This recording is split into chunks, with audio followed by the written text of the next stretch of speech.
A young man named Jing runs a small mobile repair shop. But the income barely covers his rent, and rent isn't even his main concern. His true worry is his little sister, Tong, who suffers from a heart defect.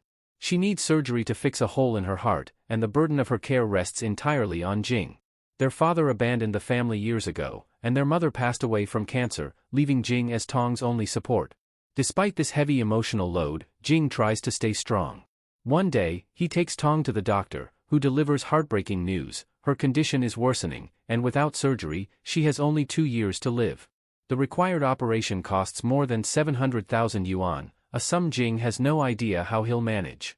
That night, while quietly watching his sister sleep, Jing receives a call from a friend asking him to visit his factory. Curious, Jing goes. There, his friend pulls back a dusty cloth, revealing a stockpile of 100,000 smartphones. He explains that these phones were meant for export to Italy but were rejected during quality checks. The owner of the stock is now in jail and hasn't paid rent on the storage facility for 2 years. The phones are just sitting there, unused. He offers to sell all 100,000 smartphones to Jing for just 100,000 yuan, suggesting Jing could repair and resell them for a profit. Though tempted, Jing doesn't have the money, so he buys just one phone and heads home. That night, Jing pours his energy into carefully repairing the phone, and by morning, he manages to get it working. Motivated, he goes to the bank and secures a loan large enough to buy the entire stock. He then visits an electronics market in China and signs a deal with a refurbished phone distributor willing to buy all the phones from him. When Jing calculates the profit, he's stunned. Selling all 100,000 phones will earn him nearly 1 million yuan, more than enough to fund Tong's surgery. Overjoyed, he picks her up from school, believing that his troubles are finally over. But life has other plans. 2 weeks later, the Chinese government announces a sudden ban on the sale of refurbished phones due to rising electronic waste. Jing rushes to the distributor, insisting they honor their deal, but the dealer refuses, saying no contract can override the law. Jing is devastated. Not only has he lost the opportunity to help his sister, but he's also burdened with a huge loan. As he sits in despair, a new idea sparks. He approaches the original manufacturing company of the phones with a proposal. He'll dismantle the devices and sell the internal parts at reduced prices, parts the company can use in their refurbished international models. The manager is skeptical. He warns Jing that removing parts may damage them, leading to failure in quality control tests. But Jing insists he can safely dismantle the phones without damaging the components. The manager, uninterested, suggests Jing send the parts for testing and contact him only if they pass. Determined, Jing works tirelessly for days, removing parts with utmost care. When the results return, the parts have all passed inspection. Excited, he rushes to the manager with the report, but the manager coldly tells him he never promised to buy anything, he only asked to be informed.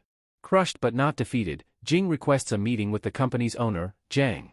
But the owner is in a hurry to catch a train and declines. Not giving up, Jing buys a ticket for the same train and races through narrow alleys on his scooter. He crashes on the way but keeps going on foot, sprinting all the way to the station. Just in time, he boards the train and finds Zhang. "You've got 10 minutes now, right?" Jing asks. He passionately explains his plan, but the owner doubts Jing can safely remove all parts from 100,000 phones. Still, impressed by Jing's persistence, he agrees to a deal. On one condition, Jing must deliver parts that pass quality checks. If even one batch fails, Jing gets nothing. Also, he must handle the entire process alone, without help from the company. After getting off the train, reality hits Jing. How will he dismantle 100,000 phones by himself? That night, as he picks up Tong from a friend's place, she notices the wounds on his back. With tears in her eyes, she begs him to drive carefully, because if something happens to him, she has no one left. Jing gently promises he will. Back home, Jing shares his plan with his neighbor Xiao, asking him to supervise the operation part-time. Xiao warns it's too risky and could ruin him.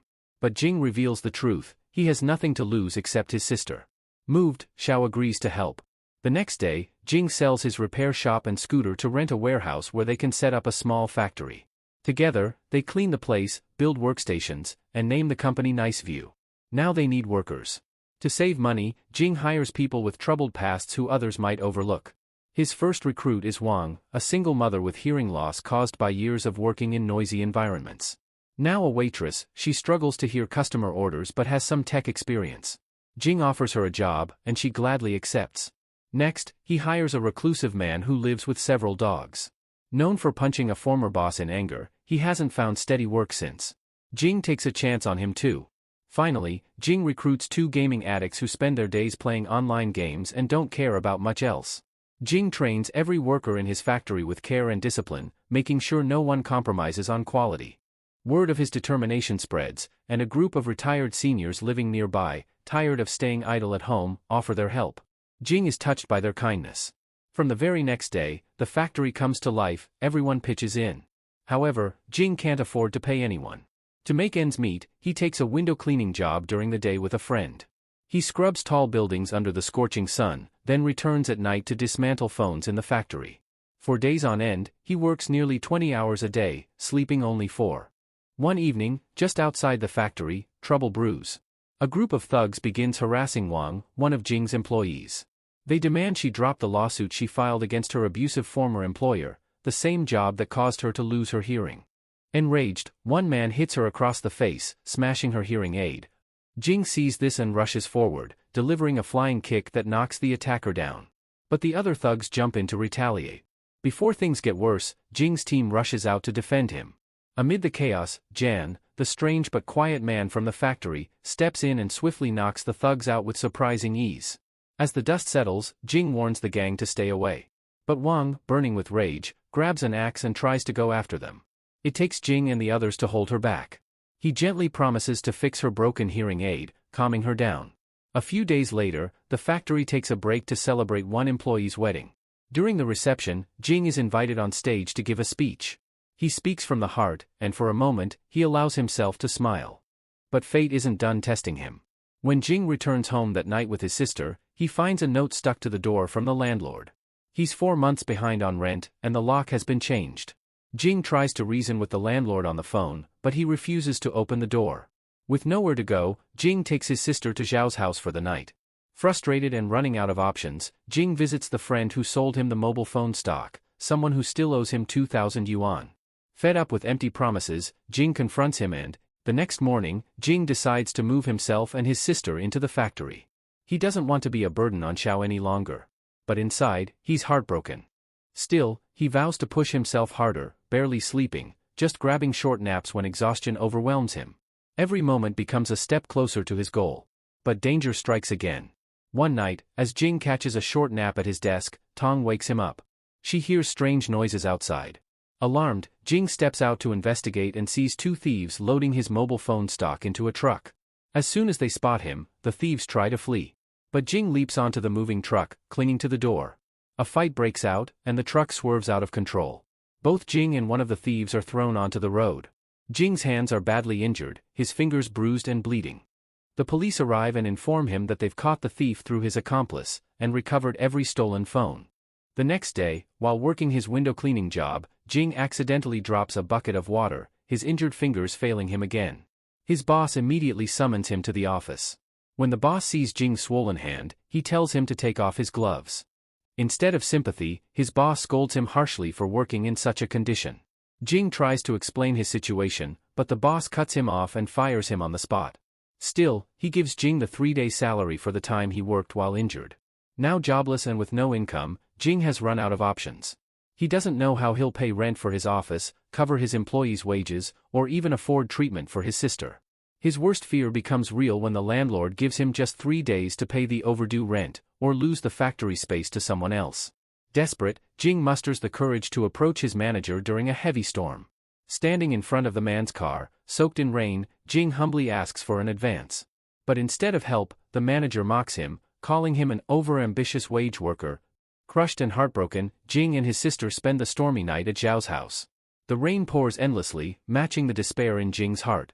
The next morning, as Jing heads to the factory, his heart sinks at the sight before him.